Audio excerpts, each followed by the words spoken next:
Welcome back to the Unbiased Opinion, where everyone's opinion is biased except ours. I'm Colin, Craig. and we don't have that other guy, Daniel, with us this week. But we're taking a break from the monster movies that Daniel and I have been covering, such as Nosferatu and we did Craven a couple weeks ago, right? It doesn't Oh, yeah, matter. I already forgot. Yeah, my brain shut that down. So, since it's just Craig and I, and we have an appreciation of the older Transformers, we're going to be talking about Transformers, or excuse me, The Transformers, the movie, Is which that came actually out. the title? That is actually the title. Because the original show was called The Transformers. So, this movie came out in 1986, and to my knowledge, it broke the heart of countless kids in America who saw it in the theaters because it is notorious for the killing off of many mainstay characters in the first two seasons of the show. Now, Craig, I know we both seen the first two seasons. I don't remember them too much, but I remember that they're very childlike. No one really died. It wasn't nearly as violent as this movie. I mean, it's kind of so weird. Like, if you were to watch like the first two seasons and skip the movie and go to the third, like, what happened? Yeah, Like, because everyone I know is gone. you seen seasons 3 and 4, correct? Yeah, I mean, this is years ago, but yeah. So is it still the same tone as the first two seasons for the after like the movie, or is it in tone with the movie? No, it's more in tone with the first two seasons. I mean, the only big difference is that in the first two seasons, there's like a new character every episode they're introducing. Not as much as that in the third and fourth season. There's not really a fourth season. That was Or was just this two like, episodes, right? Or three, two or yeah, three? yeah, it was like three episodes. It was more about the main five. Like you had, Rodimus, Cup, Ultra Magnus, And I guess Springer, and the RC. Dinobots were in there sometimes. Yeah, but I mean, like those were like the main probably five every single episode.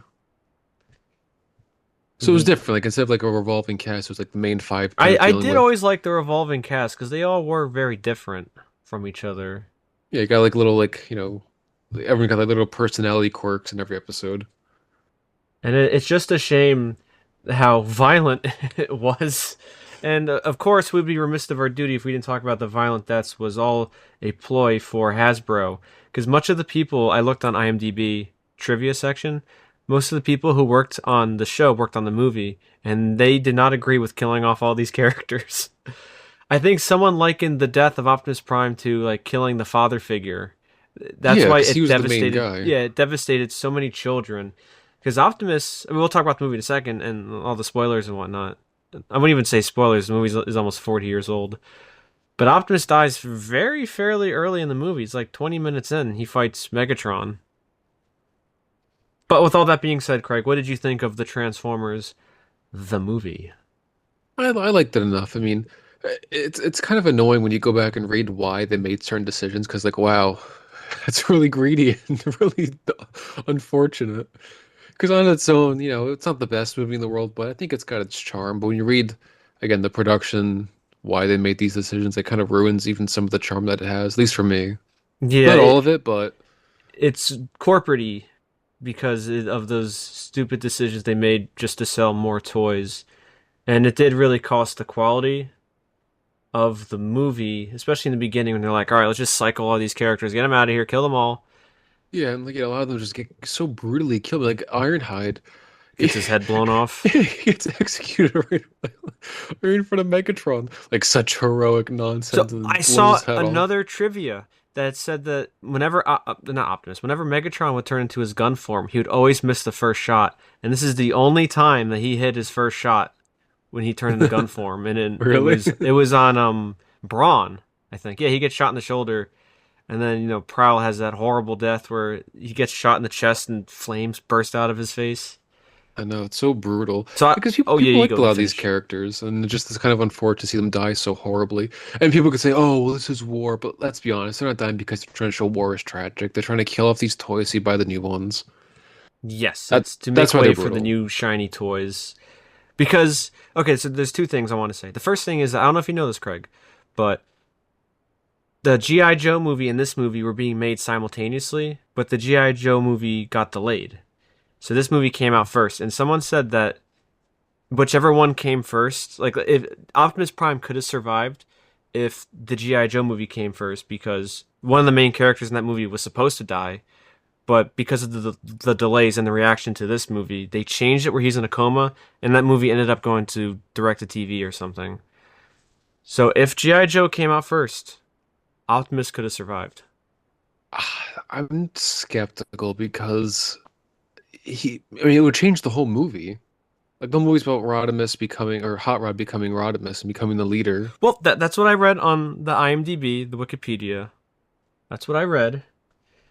And I mean, that oh, and one's a also tougher sell. I this never know is it's anything but G.I. Joe, so I don't know. this is the neither do I. This is the first time that they actually made the characters then the toys. Because before, if anyone doesn't know, Yes. the Diaclone or the Transformers toys are based off some Japanese things called Diaclone that came out in like 82 or 83, maybe even Yeah, 81. made a I whole don't know. TV show about them. Yeah, they made a whole TV show and a whole Marvel comics. So this is the first time that they actually made the character designs first and then the toy. And if Yeah, anyone's no, seen the original G1 toys like Ultra Magnus, it is oh man. So well, I mean, blocky and awkward and huge. was one of the like the worst ones were like were Ironhide and Ratchet, right? Because they didn't even look anything like the original character. Yeah, they're like shells, like actual shells of the toys or of their characters cuz and like engineering toys isn't what it is today where you could do crazy things. Like, have you ever seen any of those masterpiece videos, like the masterpiece Transformers? They make it like TV show accurate, where they have the transformations correct, and then vehicle form, robot form look like the show. So it's crazy what they can do today. Yeah, back then it was like very simple. It'd be, you know, It's like so four I or think of five like steps. Bumblebee where it's barely anything. Like you just kind of like like his legs and his head pop up and that's it. Well, even Optimus too, like Yeah, it's very. very simple. So I'm curious if anyone's listening to this who happened to see the movie in theaters or know anyone that's seen it in theaters, what the reaction was, because I could only find through YouTube comments. Apparently, during the shuttle attack scene, and then we'll get to what we liked and didn't like about the movie. But in the shuttle attack scene, apparently parents are pulling their kids out of the theater because of how violent it was. 'Cause, again, no one. The show was nowhere near as violent as this movie was, where people were dying left and right. And people might think that's silly, but you have to remember how much violent everything has become on TV. Like even I feel like 10, 15 years ago, TV wasn't as violent as it is now. Like now you see everything constantly. Like, you know, even when we were growing up, I feel like things were just nowhere near that brutal. And Like also, things were oh yeah, implied, but you never saw the keep stuff. cooking, keep cooking. And this, you know, you're seeing people get executed. And again, it seems tame for us today because I think we've been so desensitized. But, you know, for a kid who's never seen anything that bad, I guess the parents might have been upset, like, oh And yeah, your favorite toy got executed. well, also it's based off of the TV show, which or not based off. It's a continuation of the TV show, and the TV show was nowhere nearly as violent as the movie. So Yeah. I can't blame parents being like, "Oh my god." And I know, like, that's Michael Bay got away with it too because they're robots. It can be absolutely Oh brutal yeah, killing each they're other. spewing out like fluids and green fluids, red fluids, Yeah, and they see parts dismembering flying people. everywhere. So also for this movie, they dropped in a few swear words so it could secure a PG rating because back then more you could get more showings with PG than G. So that's why they did it. Oh, that's why it was a Spike said that. Yeah. I didn't know that. I So thought it was just trying to be a little edgy. no, they did it to secure the PG rating because I guess in their minds, well, again, so this is 1986. PG in 1986 and it was very different, and even G was very different than what it is today. Like nothing's PG. Well, I think the Spider Verse movies. That's besides the point. Like you could get away with a lot more back then than you can't say. Like remember Indiana Jones and the Temple of Doom was PG. Raiders of the Lost Ark was PG, and I know they didn't have the PG-13 back then, but you could get away with a lot more in your G and PG movies. It's not nowhere near as strict as it is today. Oh yeah, because I feel like today there's you don't really see. I mean, G, I don't think I've seen unless it's like an absolute baby movie. I don't think you really see that rating anymore. PG, I know, like I said, it exists, but I don't really see it as much either. I think it's usually PG-13. Yeah, everything is usually PG-13 or R, like all the big movies that come out. 'Cause PG-13 or R. yeah, because I know even R, I remember people would say, like, I know we talked about in other reviews, like, oh, would Wolverine be rated R? But now I feel like they don't even care anymore. Yeah, you take your kid to see it anyway. Yeah, the Deadpool and Wolverine was very showing that, or very telling that parents will just take their kids to anything. And Yeah, again, because now, Wolverine like decapitates, he removes limbs from people, he's very violent. yeah, and the swearing and Well, that's no besides the words. point. Craig, what did you like about this movie? And then I can already imagine what you didn't like. But what did you like? Honestly, maybe it's because you like these characters, but I really like just the whole first half hour, like the battle with Autobot City. Yes. Oh, I I mean, forgot to see, say real quick before you continue to cook. I know you said you kind of liked it. I also kind of liked it too. I forgot to say that. But continue, Craig. Continue. oh yeah, the whole opening battle. I mean, it's your favorite characters. It's a little again, a little too violent for. I know we're adults, but you know, it's you have to understand like w what it's made for. And this is something where you watch. It's not supposed to be violent. It's not really deep. It's just robots having this endless war. Blah blah blah. Who cares? But I did like the battle and all the all the moments, all the people fighting each other. Like Dinobots destroy The Devastator. Optimus Prime rolling in at the lowest point, essentially. Well, yeah, well, like good storytelling, right? The battle takes place right before dawn. It's dark, and then right as the light comes up, Optimus arrives to save the day. Well, it's also what works for that scene also, and for the opening act is that the Autobots are getting absolutely crushed because they obviously don't expect the shuttle to get hijacked, and then they go into the city and they destroy it. They destroy Autobot City because the Autobots themselves in the very beginning are trying to prepare a counterattack, so they got to go to Autobot City to No, get they were more. preparing the attack, and then Oh, the that's what I meant, the Decepticons attack. counterattacked. But then they need more energon, so they're going to Autobot City to get that energon, and that's when the Decepticons intercept this shuttle and then go right to Autobot City. And really kill everyone on the shuttle. Well, I saw also, I forget who it was supposed to be, but originally it wasn't supposed to be Wheeljack that was getting carried by RC, like his dead body. It's supposed to be somebody else. So obviously it was always supposed to be Windcharger, but it wasn't originally supposed to be Wheeljack that was shown dead, which is a shame because he was such a big part of the first two seasons. Yeah, he was like him and Ratchet. Like I think they made the Dinobots, and they were pretty popular. Then the Perceptor came in the second season. Yeah, Yeah, he was like the smartest guy before Perceptor came around. but it was just so crazy how like callous they were with the treatment of these beloved characters. Like the greed of Hasbro was insane. But yeah, it was great seeing Optimus roll in with the Dinobots too, and the Dinobots fight Devastator, even if it's a little too short. Because I think they did fight each other in season two. Well, they were, I think because every like combiner team has a rival, every team has a rival. I think the Dinobots' rivals were the Constructicons. I think they were made around the same time. Because like the Stunticons, they have the aerial bots. And I whoever don't know, forms Bruticus, who I don't know who his rival is. Yeah, but typically there's like a rival with every combiner. Oh, I think it's a Computron. I don't remember all of them.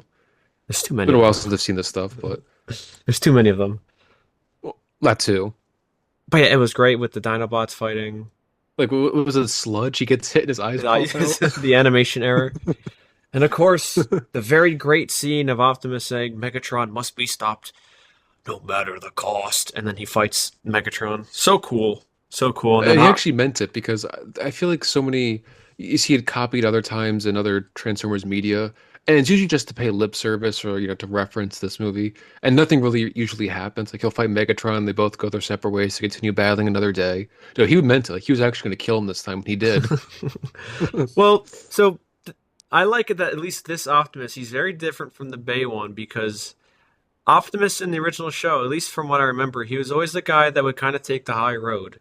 So at this point in the movie, he is way beyond that. Like he has had enough. And then when he said no matter the cost, he was fully prepared to die killing Megatron.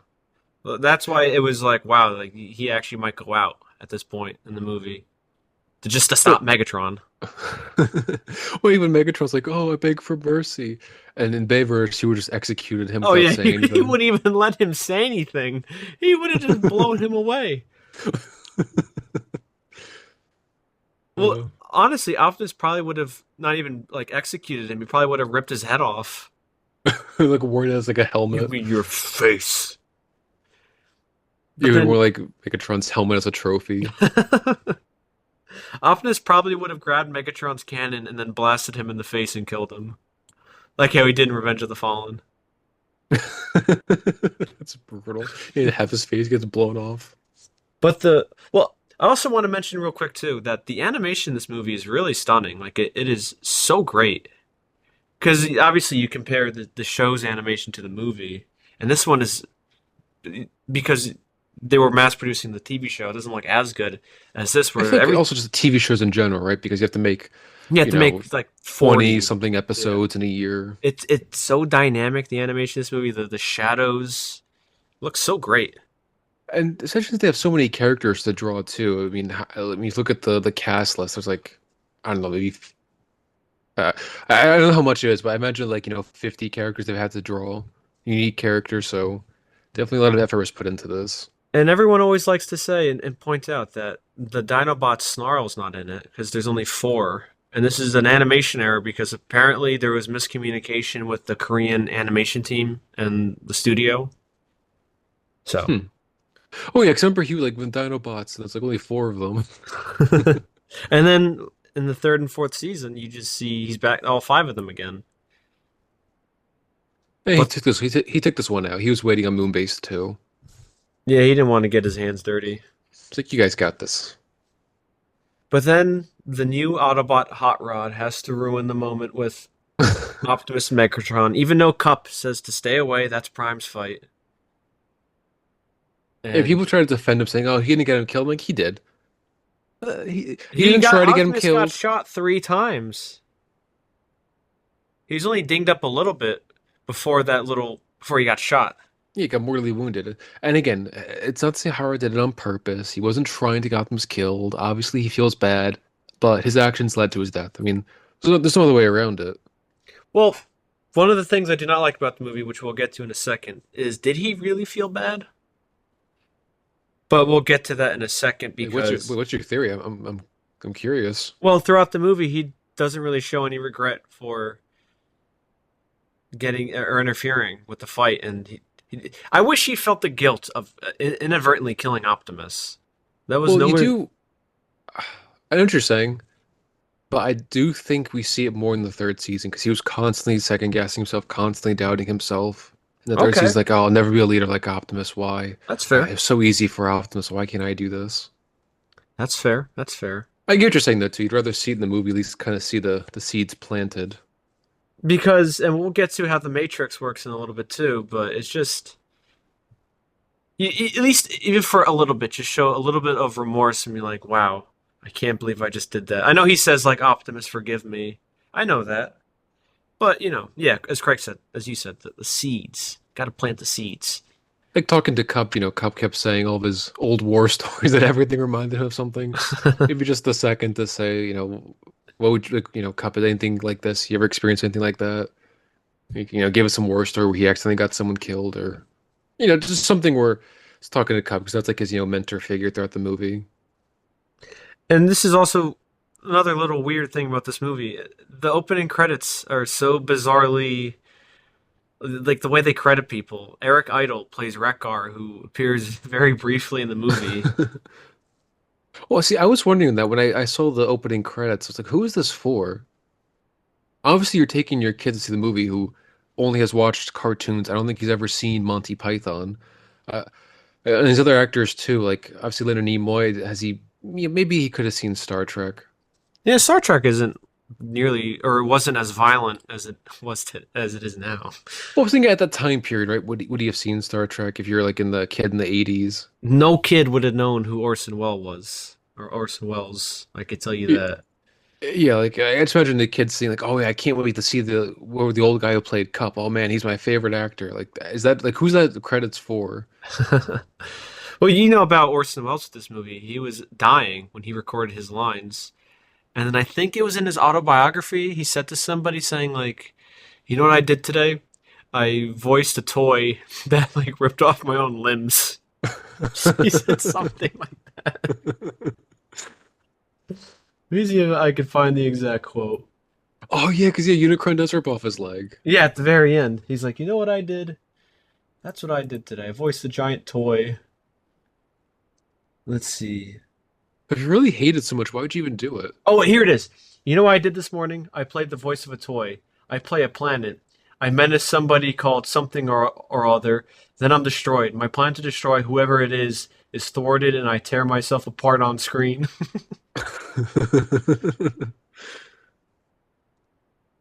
Because apparently his voice was so weak that they needed synthesizers to salvage his voice. But again, why bring him back? I don't think they knew his voice. His health was that bad. He died October 10th, 1985. And when did they record his lines? He spent the day of October 5th, 1985, performing Unicron's voice on set and died 5 days later. Oof. I think at that point there's definitely some kind of corporate greed through Hasbro being like, all right, we got to keep his voice because we want to say that this is Orson Welles' last film he worked on. I guarantee you that was probably their thinking at the Do time. people really? I mean, I guess he's a he's a famous actor? Yeah, he did Citizen Kane. He did a couple other movies. Oh, because I mean, you could say because people could say that, but I mean, at the end of the day, you're trying to sell toys. Do you really care that much? I guess Hasbro did. I don't know what to tell you. So I can't imagine as a kid, you're in the theater and you're seeing these opening credits and you're like, where's Optimus? Why is he not mentioned? Who are all these new characters? That should have been a sign for bad things to come. That's true. Well, so look at the cover too. The movie. I mean, there's like no original characters. Yeah, that's true. It's Ultra Magnus in the middle. They have re-released cover art for the Blu-ray where it does show Optimus. I think for the 20th anniversary, they have Optimus and like Grimlock and Bumblebee on the cover. But the 20th or the 30th anniversary Blu-ray, the one I have too, is Optimus and Hot Rod on it. At least makes more sense. It has like other characters in the back, like Megatron and Galvatron. But yeah, imagine just being a kid and be like, "Where's Optimus?" Where's Optimus? Where's Megatron? Yeah, the 20th anniversary has Optimus, Grimlock, Bumblebee, and Megatron on it. I'll probably just show little pictures on the thing also for our audience. So, Yeah, I'm trying to look at the posters too. Yeah, because imagine, yeah, because when you go to the movie theater, see posters for movies, you're gonna where see are this one they? like, oh mom, I want to go see the Transformers. Like, who are these guys? Where's Optimus? So Optimus dies after Hot Rod interferes, and he very disturbingly turns gray when he dies. And Optimus drops the Matrix. And my biggest question for the movie is that the Matrix doesn't really make any sense. And I know it was invented for the movie because it was not in the first two seasons. So is it who it touches first, or was it always meant for Hot Rod to get the Matrix? Because Optimus never intended it to go to Hot Rod. He's giving it to Ultra Magnus. I, based on what Optimus said, and I guess I think it meant more for Matrix could pick somebody because when he dies, he says, an Autobot shall rise from the ranks to use the Matrix. So I think he just gave it to Ultra Magnus for safekeeping. Hmm. So then, was it always in Hot Rod's destiny to usurp Optimus and inadvertently kill him to become the new leader? The Matrix works in mysterious ways. That's essentially what happens. Like, I'm not even being hyperbolic. That is what happens. I mean, I don't know if they thought it through that much. Again, this was just trying to make a decent movie to sell toys. But I think it was more of along lines of just it would choose its next bearer. Right. But then And if you watch the third season, I think once or twice, Rodimus just gives up the Matrix and goes back into Hot Rod. It's like, I don't want to do this anymore. some leader. And the fourth season, he does give up permanently, and now they revive Optimus, and he comes leader again. And he goes back to being Hot Yeah, I Rod. think at the end of season three, they bring back Optimus. I forget. I Yeah. saw the clip on YouTube. I forget who was there. It's like Skylinks, I remember hearing. And then Optimus comes back, and they're like, "Oh my God, he's back!" And Optimus then says, no force on Earth will stop me. Or he said something really cool like that. Like nothing's gonna stop me this time. Good old It was Optimus. such a great quote. I want to find it now. Optimus, because like you know how his voice is too when he says like, "Nothing will stop me this time." Well, yeah, I mean, it's Peter Cullen, the original guy doing it. How could you top that? Let's That's why see. it's going to be What's the kind of sad. I quote? mean, he's in his 80s. Future, Transformers Media is not going to be able to have his voice anymore. It's going to be sad. Yeah, because he is synonymous with Optimus, and it's kind of crazy. You hear him in this movie compared to the Bay movies, and you could even hear the age difference, where he doesn't sound nearly as old as in even the first two seasons. He doesn't sound nearly as old. Yeah. His I mean, voice I is a definitely, little lighter, but they have like a synthesizer in his voice in the yeah, they have TV it for like show. all the characters. But I definitely heard his age in, was it Rise of the Beast? That's when he definitely Yeah, sounded a he's little yeah. over. It's sad. But I guess if you're all looking for that, something I noticed, because I know a lot of these voice actors, they do a lot of, children's cartoons and stuff. I never realized this watching the original show, but one of the guys is the original voice of Shaggy, Casey Kasem. He Yeah, did he? voices Cliff Jumper, Oh, and it does sounded he very close to Shaggy when I heard him talking. in this movie? Yeah.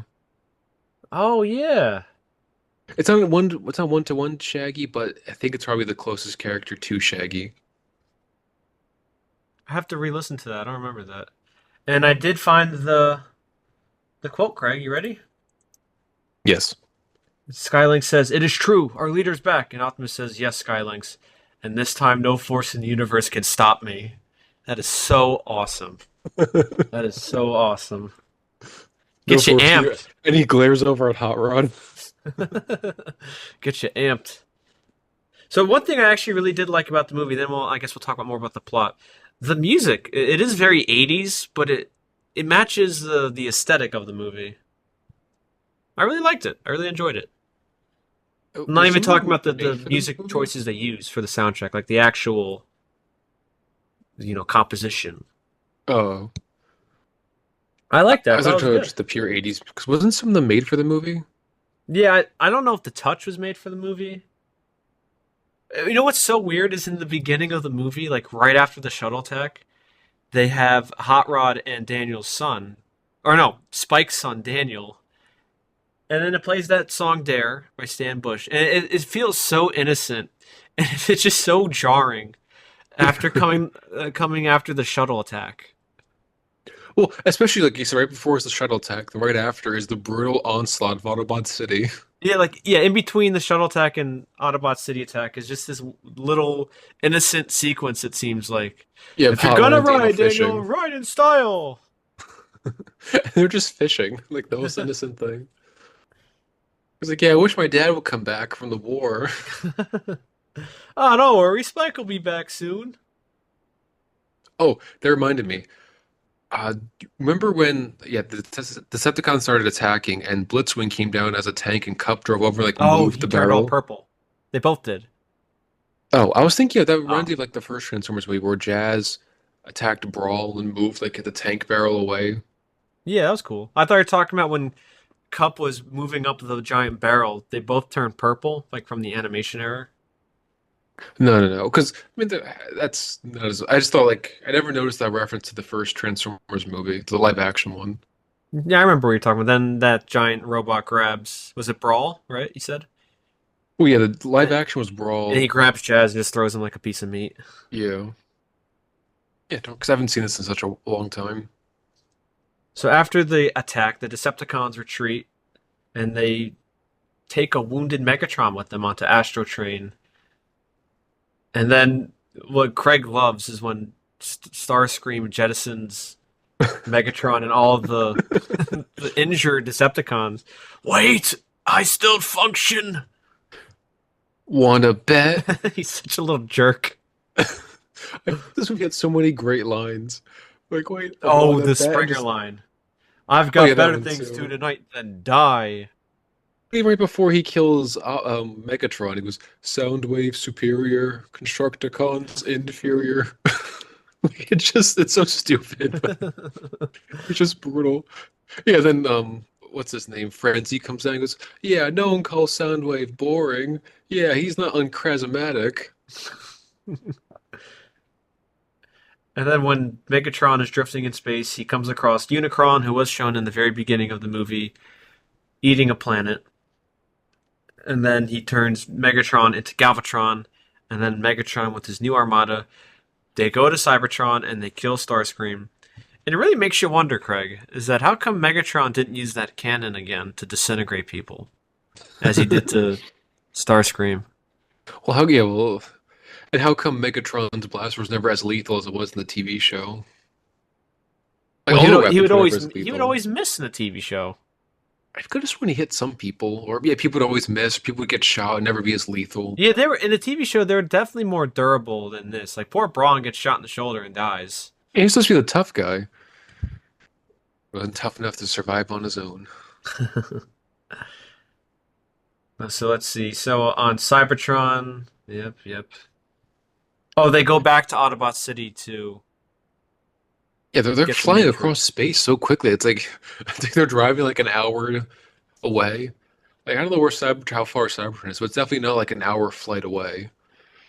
Yeah, it's definitely far enough Yeah, because because the it. TV show they had to use the space bridge most of the time. Well, maybe they are using the space bridge. I think they were no. Unicron gave him a vehicle or a ship. Oh yeah, Cyclonus, and that Yeah. yeah that other ship too. So then the Autobots they get into ships and they fly away while they're getting attacked, and their shuttles get shot down and go on different planets. Cup and Hot Rod go to the Quintesson planet where they hold those kangaroo courts, and Yeah, then like, I love the quintessence. Like, yeah, spare me this mockery of justice. I just kill him anyway. well they say like, "Are you innocent or guilty?" Guilty. It was innocent, and then they kill you. Oh oh. Because it doesn't matter what you say, you're guilty. So the other team, Ultra Magnus, RC, and Springer, they go on the junk planet while, yeah, as I said, Hot Rod and Cup are on the Quintessons with the Dinobots. And then the Dinobots save the day again because, as we said earlier, they're the ones that stop Devastator so Prime could come in. Yeah, And they run into Wheelie.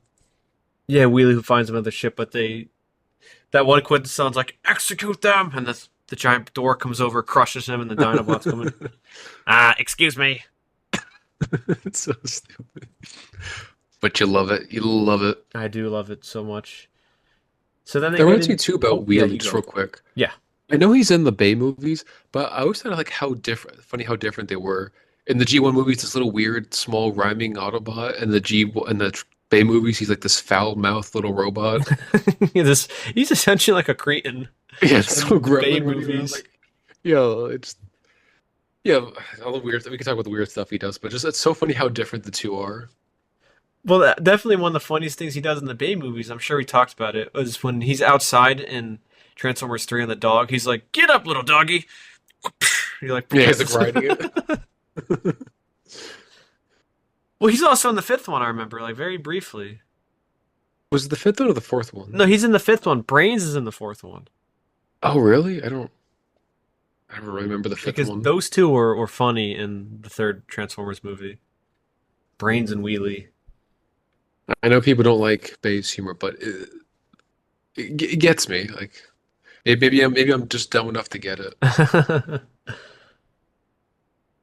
So when Ultra Magnus and company are on the junk planet, they're attacked by Galvatron and his goons, and that's when Ultra Magnus tries to open the Matrix, but alas, Craig, he cannot. Alas. So then he is blown up. He's just shot by the sweeps and is blown up. I think I saw something that said that originally, like the sweeps were they pull them apart or something. Originally, Oh that's why when they God. shoot their beam, it's like one continuous beam. It's not like a blast beam, you know. It's like one continuous beam. So, Could you imagine like actually ripping him apart? well, knowing this movie, that wouldn't surprise me that much. So, Ultra Magnus is blown up, and then Galvatron gets the Matrix, and he says that he's going to use it against Unicron. And this is something I don't understand. Can Unicron not destroy the Matrix himself? Because Well, Unicron makes it yeah. very clear that the Matrix is the only thing that can destroy him. So that's why he sends Galvatron to go out and destroy it, because he knows Ultra Magnus has it somehow, and he could see that Optimus handed it to Ultra Magnus too. I don't know how. Well, that's I think one of the problems in the movie. They're introducing tons of new stuff that if it's a continuation of a TV show, there's absolutely no establishment prior. It's just all made up for the movie.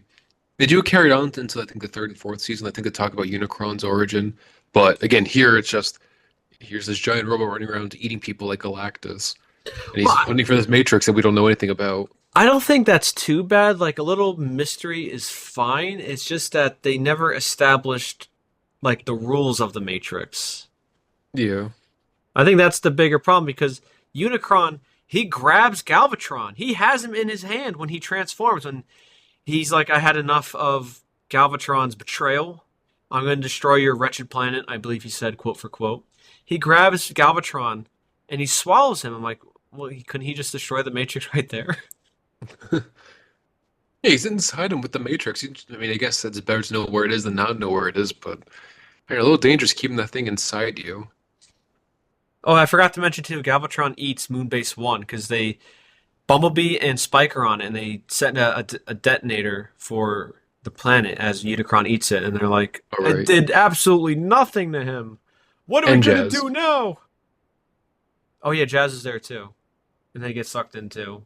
So Hot Rod and Company, they go to the Junkion planet, and the natives there, the Junkions, they do this weird dance sequence, and they help our Autobot friends, and they restore Ultra Magnus. They give him a ship, and then they fly over to Unicron to get the Matrix because they know Galvatron has it. And they speak See, TV too.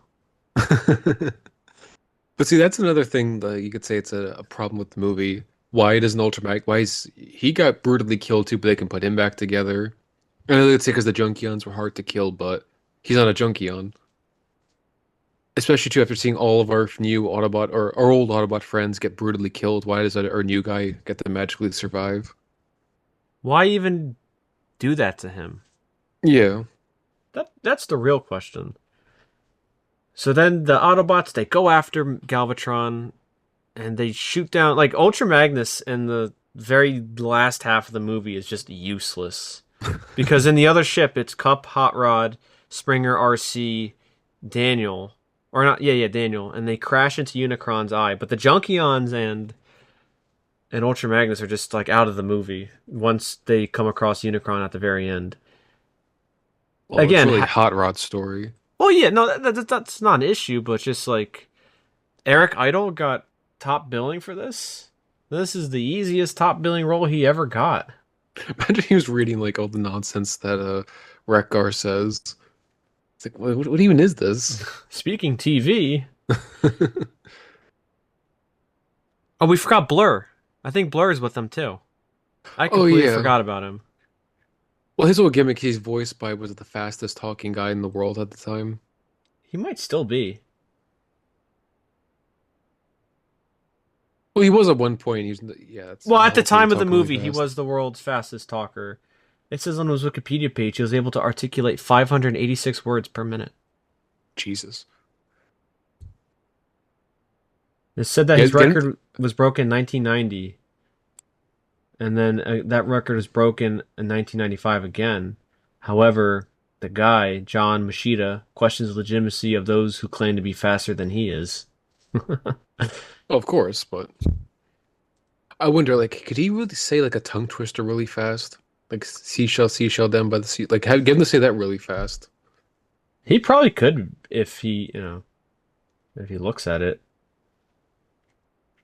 and like he can prepare. Well, well, I'm just saying because it's supposed to be a tongue twister. If he says it really fast, it might mess with him. Gotcha. So the Autobots, when they crash inside of Unicron's eye, they get separated. Unicron falls. Not Unicron. Hot Rod falls down into his own little separate corridor while everyone else gets into another corridor where they're about to be dropped into like vats of acid. So Daniel shoots the things and he saves Bumblebee, Spike, Cliffjumper, and Jazz. They're all saved. Like And the then only three guys to survive. well, we'll get to that in a second. But Hot Rod confronts Galvatron. They fight, and Hot Rod unleashes the power of the Matrix because he turns out that he's the one that can wield it and light the Autobots' darkest hour.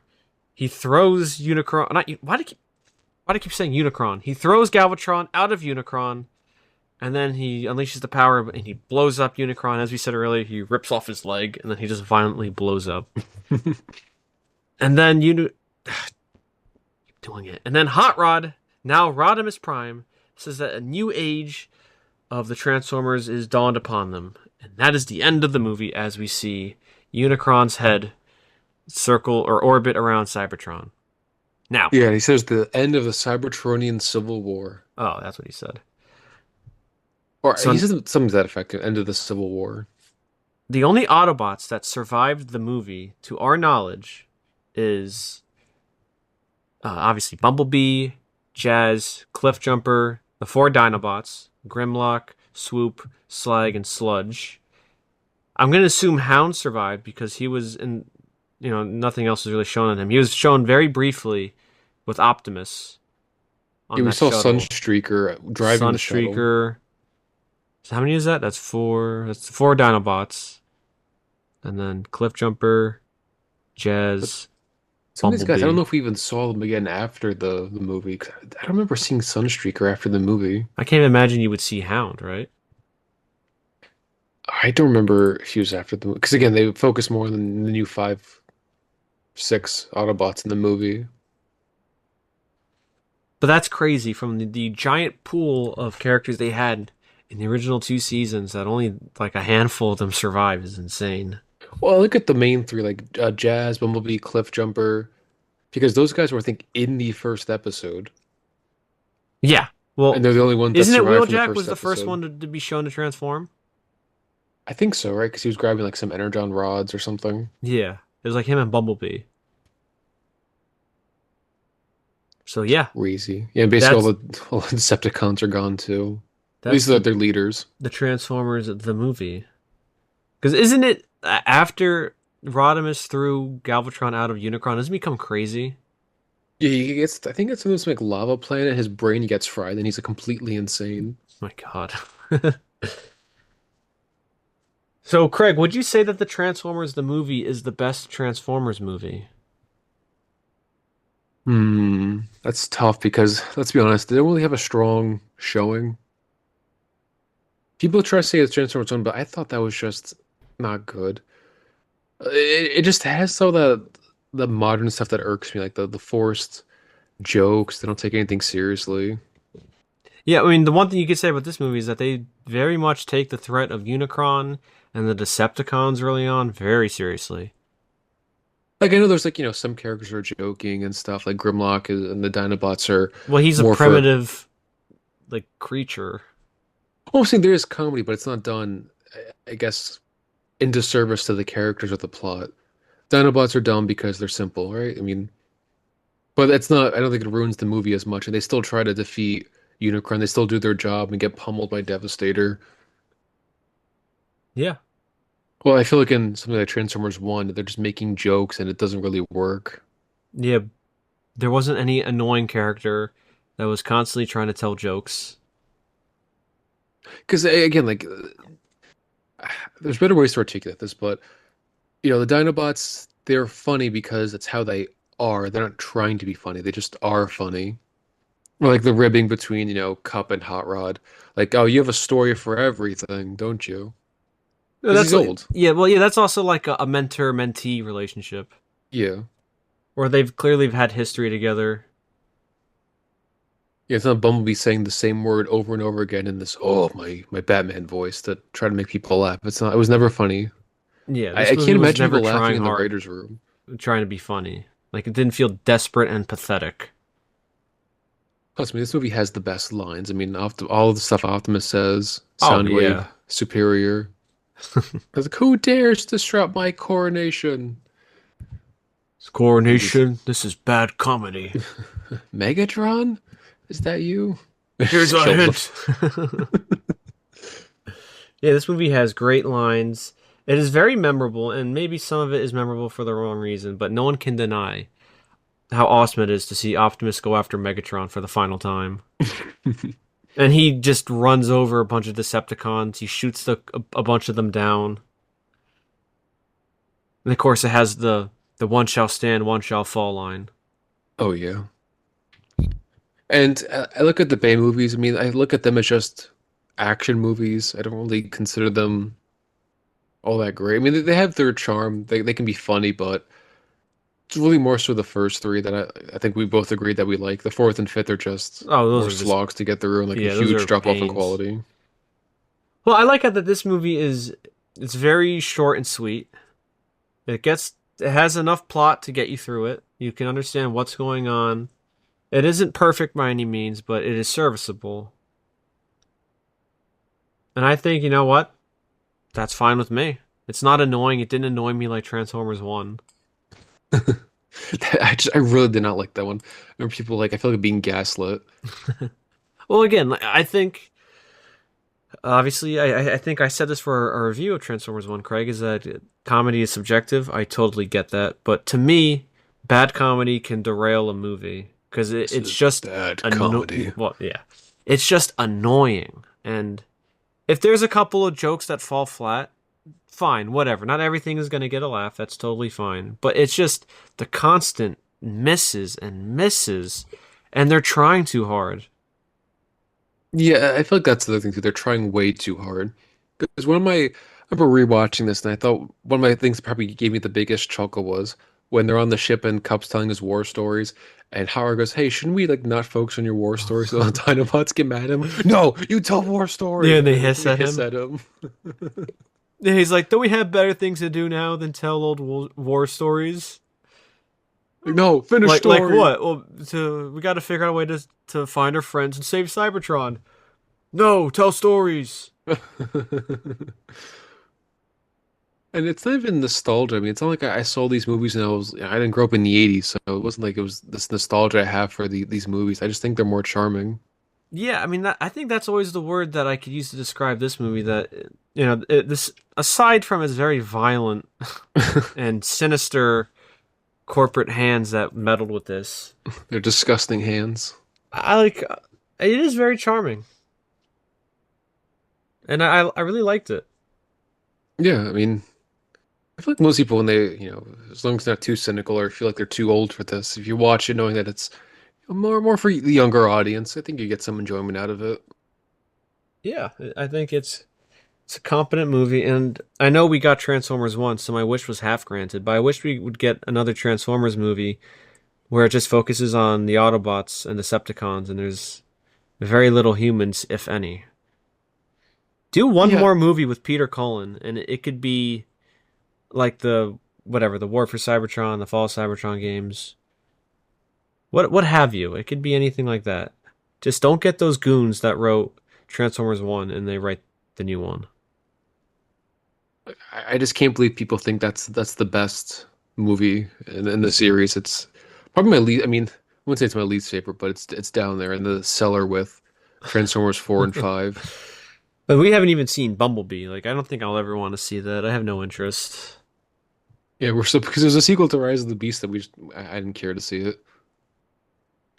I just, there's nothing wrong with just focusing on the Transformers. We don't need humans.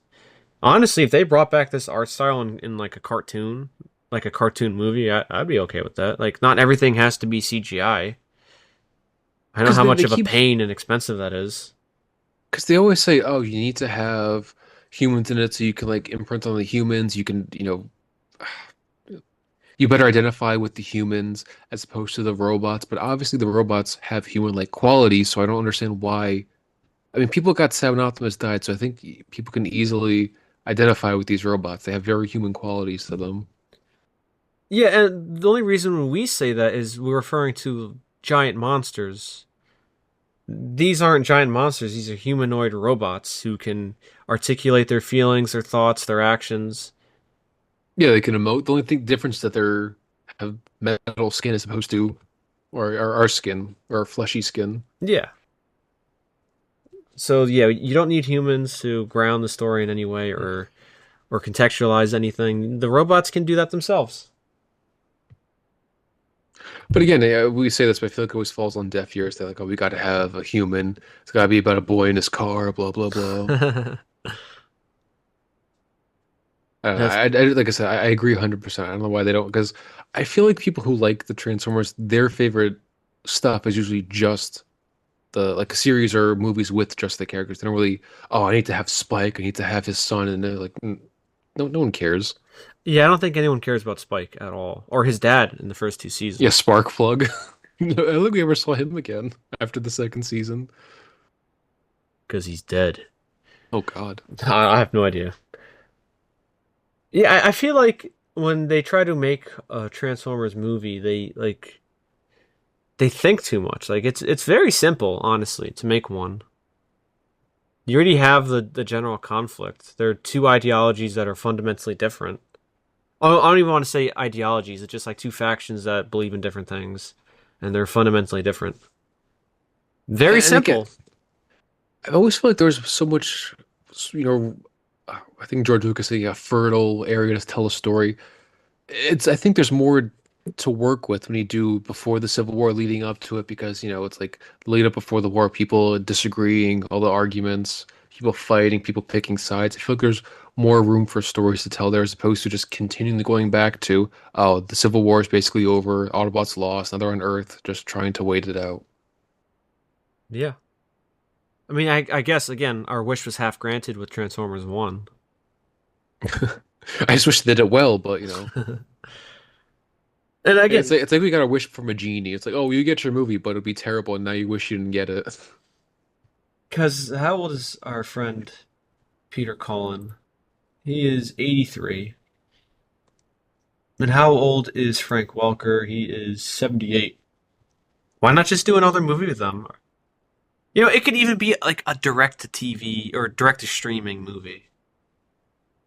Then it could be all animated. I'd be cool with that. Yeah, give them one like if you're gonna bring these character actors back, you could have maybe at the end of the war finally gets resolved. Probably Megatron dies or something, and Optimus. I don't know if he would die, but like the war's over, they restart rebuilding Cybertron. These old actors, get to retire. Yeah, I agree. Because at least Again, with these characters, you can't have them be young anymore. They don't sound it. yeah, you can't have Orion Pax and you know Yeah, and their whole, yeah, they're buddy buddy because they do a fist bump every time. That's how you know they're best friends. that was so stupid. I hated that. And Transformers One. Like I feel like I see it all the time in these bad movies when we watch this movie, and you can tell, I don't know, they just work like you don't have to force their relationship. They communicate, they work well together. There's no bickering. That's how you know they get Well, along like in well. this movie, Cup and Hot Rod get along well because it's just the way they talk, and like it's that mentor mentee relationship, and they don't fist bump each other. They don't say something stupid like, "Oh, I've known you for this long." They don't say anything stupid like that. They just keep it short and sweet. And Craig, there's that quote from Bill Shakespeare that says, "Brevity is the soul of wit," and that's what this movie is. It's very short. You keep it short and Who simple. said that? William Who's- Shakespeare. Oh, they said shake something. I did. I said Bill Shakespeare. Oh, like who is that? Some famous Hollywood writer apparently. But yeah, just it's not that hard of a story. Just you don't need Look, it's, humans. they don't force again the relationship like the way they talk. I wish that's also probably why I like it more than the slop we get today because it's better. It is. I don't care that this is meant for kids, to sell toys, and this one probably Transformers one wasn't that cynical. I don't care. It's just worse. Well, also like I guess as adults, Craig, we don't mind watching something that is targeted for kids. Like we don't need that validation, I guess you can say. Oh, I like watching stuff only for adults. I like watching Wolverine run around and cut people's arms off. I need that validation. A good movie can draw in anybody. And I'm not saying this is some Oscar-winning movie, but a good movie you can identify with. And I wouldn't want to say identify with. You could just any movie, no matter if it's made for kids, adults, whoever. But you can identify with those movies. You don't. It doesn't need to be like, oh, it's only for adults. That's why I identify with it. It make me feel grown up as opposed to questioning my life choices. Yeah. That's the other thing too. I feel like people really get caught up on that stuff where, you know, I guess let people in on the inside of what we do. Like, at least for me, I don't really watch anything ever. I'm too busy to really watch movies or TV. This is the only time I watch stuff is for this podcast. So like, if I watch a movie for kids, it doesn't really change anything about me. Like, it's okay, whatever. I wasted 2 hours watching this for this podcast. I don't really care. For other people, I guess they get a little too much invested in like the media and how they're perceived watching certain media. It's like, dude, it's just a TV show. It's not that deep, bro. Most, I mean, I guess we're getting way off course, but I want to continue getting off course because I never understood why people see movies and TV as like the highest art ever. You know what I mean? Like, well, why is it? I feel like if you're going to try to convey bigger ideas or more adult ideas, aren't books better because you can actually verbally convey those ideas better as opposed to TV? I mean, I I don't know. know. At least that's how I feel. I don't think TV is this higher people like to make it out to be. I think it depends on what message you're trying to send. Because obviously, you could visually show things, what your message is, without saying a word, and sometimes that could be just as powerful or more powerful, just visually telling people. But I think the thing is maybe the message people are trying to send through TV these days is a little different. Well, there's no message. Probably because they're less human, they can't really communicate in the ways humans understand each other. I think that's part of the problem too. You get Yeah. these people who, like have no siblings. They're only in their own little Hollywood bubble. They have no idea how humans interact, so they can't write movies for humans. I'm half joking, I know, I know. but part of the reason why I think TV is a great way to convey ideas is because when you read a book, you can talk about your ideas. You can say how the other side might react to this, how the other side, has this idea. I know I'm horrible at explaining things, but I feel like there's better ways to convey ideas through books. You can kind of play up both sides, the good pros and cons for ideas. Movies just can't do that. It's entertainment at the end of the day. People try to get upset when they say it's anything less than that or anything more than that. Like this is just entertainment. I don't know how we got this far after talking about Transformers, the movie, but here we are. This is really important stuff. Who knew Transformers would bring this out of us? The first Transformers movie. Well, I think it's just pent up frustration from like all these awful movies we have to watch, and then you see something from the '80s, which is deliberately designed to sell toys, being better than movies. Act people like actually trying to make good movies, and they just continually fail over and over again. Yeah, I mean, this one, like I said, it has the disgusting, cynical hands of corporate greed littered and touched all over it, unfortunately. But, like, it is better than most of the stuff that has come out recently, even the most recent Transformers movies. I think people are just, they're trying too hard, it feels like, with their movies. Like, Transformers 1 tried too hard. And they tried too hard with the comedy too, and it blew. It was pathetic. And the best part too is there was a Transformers prequel book written for those Cybertron games. There was a prequel book written for those games that they could have followed. I mean, I guess they didn't want to follow too closely because they don't want to pay the writers. I get that, but there's a good outline. Excuse me. There's a good outline there that they could have followed for the movie. Much better than the slop they put on the screen. So, Craig, what didn't you like about this movie? Well, like I said, just some of the corporate stuff, killing off the characters, introducing stuff like the Matrix and Unicron out of nowhere, not really explaining too much. I kind of leave it because again, if you watch the TV show, because that's part of it too. It's not just the movie; it's a continuation of the TV show. If you watch it, you're gonna be kind of confused where all these characters and things are coming Well, from. it's it is okay. So, how I'm going to phrase this is going to sound incredibly stupid, but it is technically a continuation of the series, but it's a giant gap between season two and the movie, or it's 20 years set apart. Well, yeah, it takes place in the So far, far yeah, future it's of not like it's a 2005. direct continue. The far future of 2005. It's not like it's a direct continuation. So I don't know. Maybe it Well, would have been better if it was a direct continuation because the futuristic stuff is not. They don't like play into it at all. I guess the designs of the characters is more quote unquote futuristic, but that's probably it. And their weird 2005 clothing. I find it so interesting that people in the 80s what they thought the 2000s are going to be like.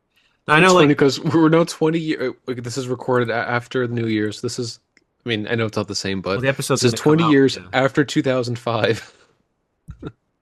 Well, it's. I know Back to the Future. Back to the Future Part 2. They said they deliberately did not want to try to be accurate, so that's why they went kind of like over the top. And I'm not saying this movie is trying to be accurate too, but just the idea of what they thought the 2000s were going to be like in the 80s is kind of funny. But at the same time, too, these are about giant robots fighting intergalactic civil war, so I'm not too worried if their interpretation is wrong, because what does it matter? There's giant robots fighting each other. Why can't things be more advanced? Maybe the Autobots sped up their Well, development or one thing whatever. that is indefensible, Craig, is Daniel and Spike's clothing, which have they wear these weird onesies, and it has a D for their names, so like a D insignia and an S insignia for Spike on I can't remember, their does chest. Carly do the same thing? I need to double check that. She probably does. I don't remember. Yeah, You checking? I'm trying to find a picture of her, Keep searching then, but boy. she probably does. Yeah, I can imagine she does. My God, I Find can't. it. Why can't I find Carly? Just look up Transformers, the movie, or Transformers Season 3 Carly. It's not that hard. I'll find it. I was looking on the wiki. Oh, And no, in I think the she wears regular clothes. Oh, wait. She does Oh, in the first season. Oh, I I don't don't see see a it. C on Yeah, it. interesting. Daniel still has the D insignia on him. Interesting. I think what I don't like is, as I said earlier, they really didn't make Hot Rod feel guilty for causing Optimus's death. I think that would have really added more to him as his character too. But no movie is perfect. And the other thing I thought of too is usually when you kind of pass on leadership, it's usually like an older guy. Optimus is old, but he never felt as old as Cup. He felt, closer to more of a dad as opposed to a grandpa passing the mantle. He's not some old king people need to, replace. He never felt old enough to really kill off. I just didn't understand why they wanted to kill off Optimus, the leader. All the Well, other characters, sure, whatever, but the leader. well, they're that greedy. Well, as they said, I think a direct quote was like they killed off the father figure to these kids, and that's why everyone was so upset about Optimus dying. And Again, Hot Rod never filled that spot. those greedy losers at Hasbro never fully realized the impact of Optimus's death would take. Yeah, because he was probably, I mean, if he wasn't your favorite, everyone probably liked Optimus. Oh yeah, who doesn't like Optimus? Especially how violent he is. How violent and homicidal he is. Like that's why I can at least I know people always got upset like the Bayverse interpretation, but I can always kind of sit there and laugh because it's so over the top. It's no one's gonna think of Optimus and think of the Bayverse one. They're gonna think of like the G1, the kind and gentle version. That's the kind of image people have in their heads. Well, that's how Like the Optimus homicidal really should maniac. be. Yeah, Optimus is like I said earlier. He was the guy that would fight if he have to, but he'd always try to take the high road. He was a Yeah. good leader. He wasn't some violent homicidal maniac who want to rip people's faces off and execute old people. That Which is wasn't funny too Optimus. because I saw a video of Peter Cullen talking about like his inspiration for the voice. And he said his main inspiration was his brother.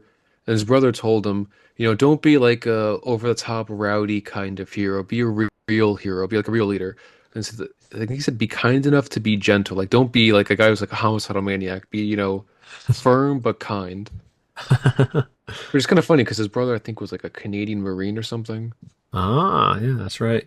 He was in he served, but the point is like he gave him like that's kind of where Optimus comes from, like a stern guy, but also gives like the other Autobots advice and was kind to them. Yeah, and I think for the first two seasons that worked, and even in the movie, like his presence is unforgettable, and he's always in command. He's not like foaming from the mouth trying to kill somebody. Yeah, but he was strong too. It wasn't just Like I he's said, also strong. He's a threat, but he's also he would fight when he morally has strong. to, but he'd always take the high road. That is what makes Optimus, not him peeling someone's face off. I like how our conversation from the movie just evolved. Well, like I said, I think for us, it's letting out frustration from because I know you asked, is this the best one? And I really think it is because it's just how low the other competition is. Yeah, I mean, listen, like I said, we don't like some decisions, but I think it tells a good enough story.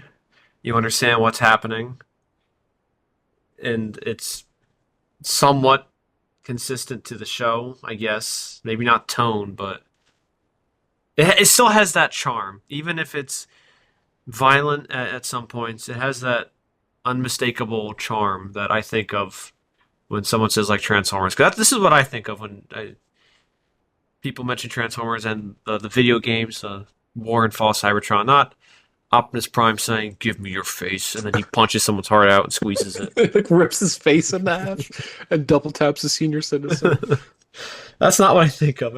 Even if we're laughing at it ironically, but Well, we laugh because like it's so crazy and so over the top, like how violent it is.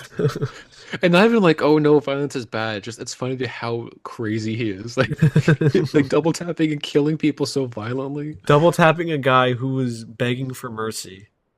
Right after you were begging for mercy. You love to see it.